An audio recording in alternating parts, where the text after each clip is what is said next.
Hello, darlings. Happy New Year. Now, I know I said Happy New Year on the New Year's edition that was interrupted by Michael Pachter, but guess what? We filmed it last year, so this is a bona fide Happy New Year from me, Marcus Beer, to you, the adoring, insane, annoyed gamer fan group, or whatever you are, the haters, the lovers. Thank you anyway. Happy New Year. Hope you had a good one.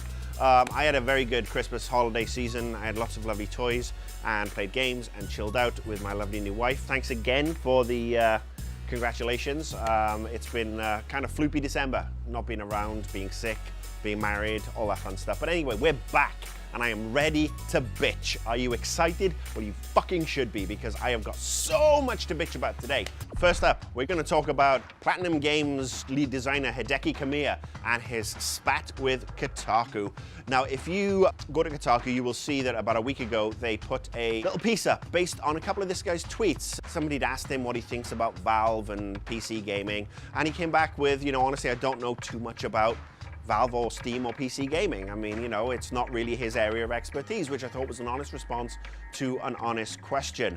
However, Kotaku, with it being a slow news day, decided to build a whole story around this and another tweet, and basically decide that Japan knows nothing about video games or PC video games, and they don't really care about Valve and Steam. And this was all basically just somebody making shit up because it was a slow news day, and it was really just a sensationalized tabloidy, that's the word I'm going to use, tabloidy piece. And I gotta say, Kotaku, you are supposed to be better than that. I mean, a lot of people go to your site. I go to your site, or I did until that piece hit, because it was just kind of pathetic. You have some great writers, and you really need to focus on quality over quantity. Part two of this is obviously that Hideki Kamiya, he was reached out to by Kotaku writer Luke Plunkett, who asked if he'd actually read the piece, and Hideki Kamiya responded with, "Do you eat shit?"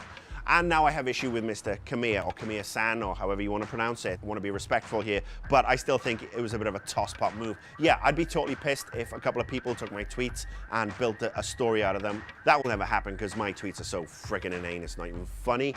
His response was actually to a different writer who I'm assuming, and I'm giving Kotaku the benefit of the doubt here, I'm giving Luke Plunkett the benefit of the doubt here. They were trying to reach out and perhaps create a dialogue to update the story. That would have been something they should have done in the first place, to be honest with you. But I gotta say, for somebody who's the head designer at Platinum, the week of a launch title, they did have Anarchy Reigns hitting last week.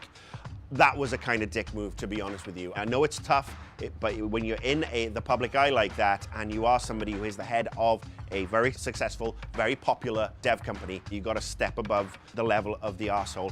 Leave being an arsehole to the likes of me. I will do that for you, because I mean, if he hadn't have done that, I would have been 1000% defending him in every way, shape or form. Instead, I called him a wanker on Twitter, and I stand by that, because he is a bit of a dick. But then again, so is the person who wrote the original story of Kotaku. Right, sorted. So that's the first one out of the way. Two wrongs don't make a right. Kotaku, sort your life out. All right, next topic. Let's talk about gun control. Let's talk about violence in video games. I touched on this very, very briefly on the Christmas episode, because obviously Newtown had happened the Friday before. But obviously I didn't have a chance to go through the NRA response to the Newtown shooting, which was basically, we got nothing to do with guns, don't kill people, video games kill people because they're evil, and Bulletstorm and Mortal Kombat and everything else. Oh, so for fuck's sake, NRA, grow up and accept some responsibility. Enough of the NRA. I don't want to talk about those assholes too much, because they piss me the fuck off. What I do want to talk about is that Joe Biden, the Vice President of the United States, has invited game industry leaders to come and talk to him, to come and have a discussion about violence in the media. Hollywood is going to be turning up. I'm sure the music industry, TV, all these various aspects are going to be turning up. And I think this is a good thing.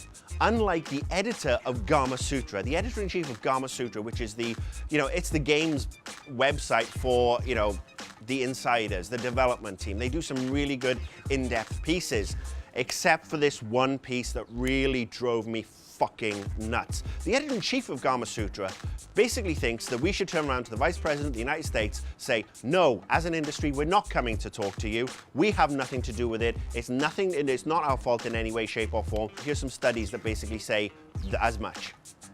I think that's wrong, because cutting yourself out of the discussion is the worst thing we could do as an industry, because if we leave that gap, it's going to be filled with assholes who are going to say they're not here because they're guilty. Going to a discussion, being open about a discussion, and trying to see where we can contribute is not admitting guilt, it's being part of a community.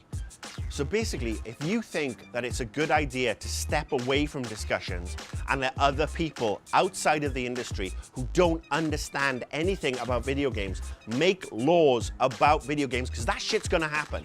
They're gonna turn around and say, well, the video game industry didn't want to be involved. They're obviously guilty. Let's stop penalizing them. Let's ban violent video games. If you think that's a smart idea, you're a fucking Looney Tune. And for somebody to be the editor-in-chief of a respected games website that runs these amazing in-depth features about development and production, well, for shame on you, sir. For shame. Because honestly, you're more part of the problem than anybody else. All right, that's it for this week. Got a little bit wound up, a little bit pissed this week. But hey, you know, this isn't the light and fluffy gamer. It's good to see that married life has not changed me. It's just made me angrier. Thank you. Follow me on Twitter. Please feel free to post to the GameTrailers forums if you've got any questions. Thank you as always for the comments and the likes and everything. I do read all the comments. I will say to the one person who said that PR has nothing to do with game development, I've worked at publishers and developers, and I've been very involved with video game development over the years. So if so I do know what I'm talking about.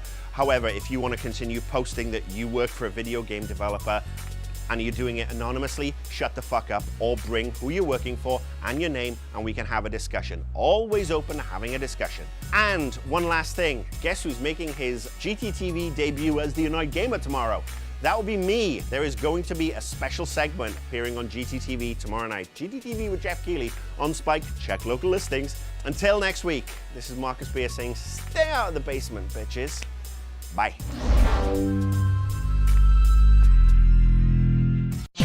See this and other GT shows and game reviews on the GT Originals iOS app, available now on the App Store.